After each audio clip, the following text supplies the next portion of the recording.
Yan mga sir, nagro-road test tayo. Ayan o. Mirage po ito. Ayan, nanggaling ng ayun, San Jose, Bulacan. Yan si sir. Oh, dinayo ko pa talaga dito. Dinayo pa dito. Sulit. San Jose.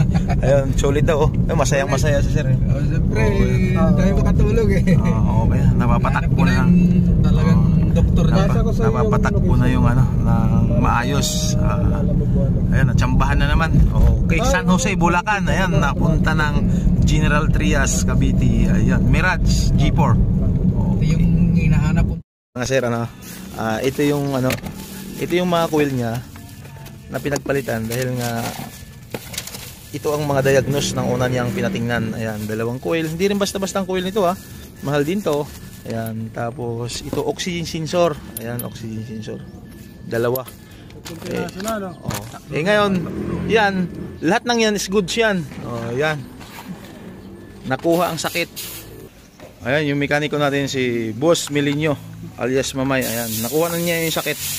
Ayan, from San Jose, Bulacan. Ayan, nakarating sa amin. Ayan, si sir. Okay, goods na goods. Sulit na sulit daw. Okay. Dito. Sa automatic works siya nagpunta. Ayun, sulit na raw. Nakuha yung sakit. Dito sa Cavite. Okay na. Maraming salamat sa tiwala. Thank you.